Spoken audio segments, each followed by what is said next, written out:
This admission from Stratton resonated with many fans who had already noticed similar issues during her reign.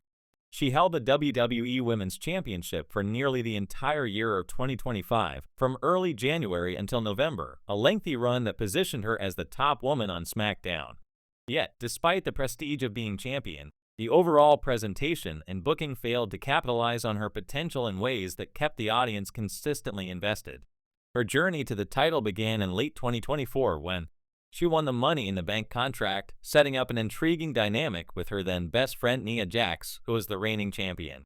That alliance-turned-rivalry created real anticipation, as fans wondered when Stratton would turn on Jax and cash in. The payoff came on the first SmackDown of 2025, with Stratton successfully cashing in to dethrone Jax and claim the gold. It was a huge moment, especially seeing the briefcase cashed in on SmackDown rather than a bigger premium live event, and it signaled the arrival of a fresh face at the top of the division. Unfortunately, what followed didn't live up to the excitement of that cash-in. The bulk of Stratton's title defenses and storylines revolved around Nia Jax in a way that felt repetitive and drawn out. Jax was involved at the beginning, lingered through the middle, and was still there toward the end of the reign, leading to multiple encounters that eventually caused fan fatigue. Seeing the same matchup over and over diluted the impact, and it became hard to stay engaged when the creative direction kept circling back to that one opponent.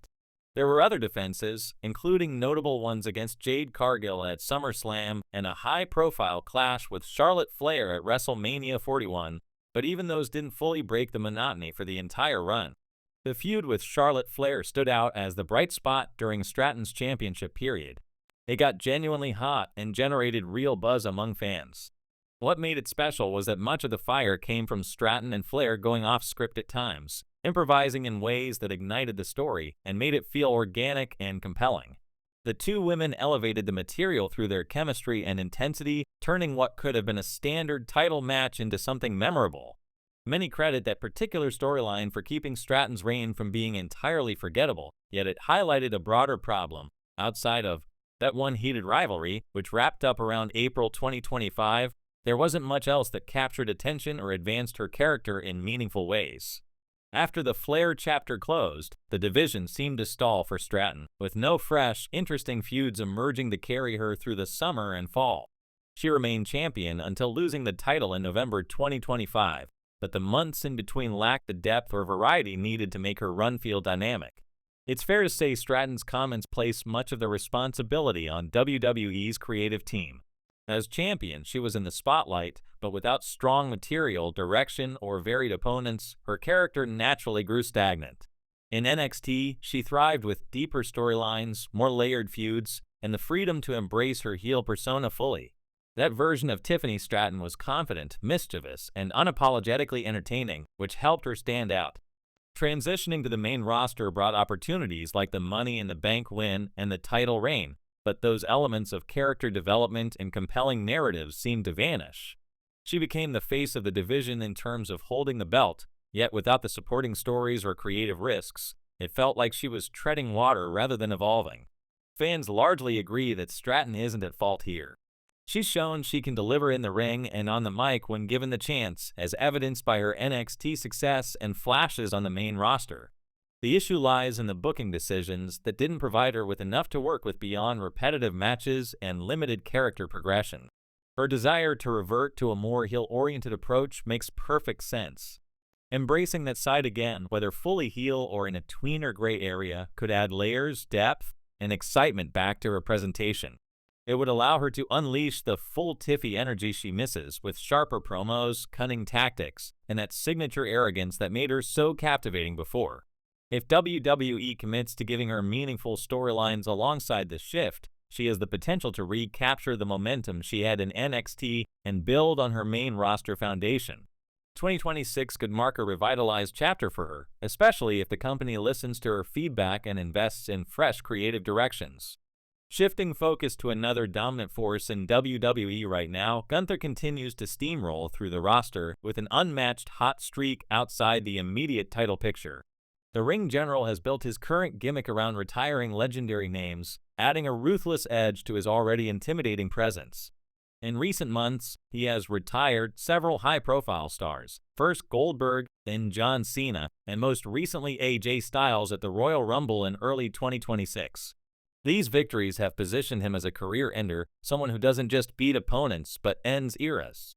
Reports suggest this isn't stopping anytime soon, with plans potentially in place for him to retire even more superstars as his path continues. However, there's an important nuance to these accomplishments that tempers their impact somewhat. Each of the three men Gunther defeated, Goldberg, Cena, and AJ Styles, had publicly announced or made it clear beforehand that they were nearing or ready for retirement. Goldberg and Cena had shared their intentions in interviews and on programming, framing their matches as farewell outings.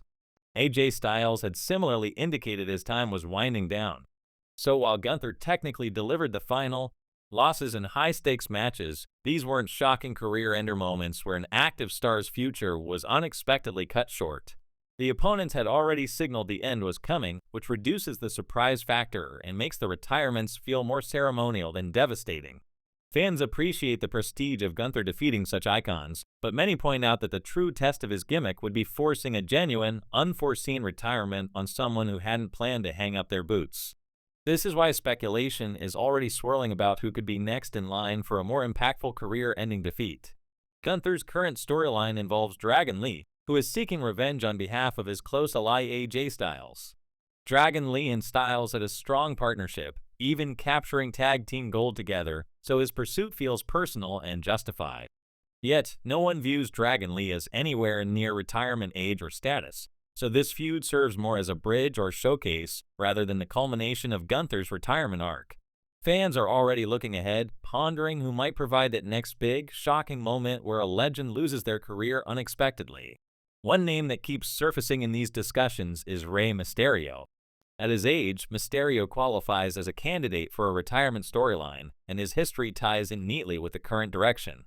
Mysterio and Dragon Lee share a close bond from their time together in the Latino World Order faction a few years back, so if Gunther were to decisively dismantle Dragon Lee, it could naturally draw Mysterio into the fray. Rey could step up not just for Dragon Lee, but as a defender of the legacies of Goldberg, Cena, Styles, and others who've fallen to Gunther. A confrontation where Mysterio challenges the ring general on behalf of those retired stars would carry emotional weight, especially given Rey's veteran status and iconic career. If Mysterio put his career on the line and lost, it would mark the first truly unanticipated retirement under Gunther's belt, amplifying the impact far beyond the previous ones. Adding Mysterio to the list would solidify Gunther as the ultimate legend killer, creating a compelling narrative heading toward WrestleMania or another major event. That said, there's a significant hurdle to this theory.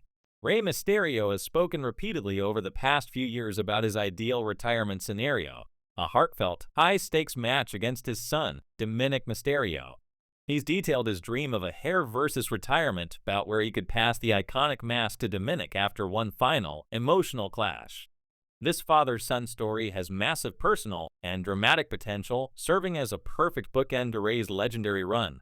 It's hard to picture him abandoning that vision in favor of being retired by Gunther instead. The Mysterio family dynamic carries deeper emotional resonance for fans who followed their journey, from Dominic's initial rebellion to any potential reconciliation. A Gunther retirement match, while prestigious and fitting for the current storyline, might pale in comparison to the family legacy moment Rey has envisioned.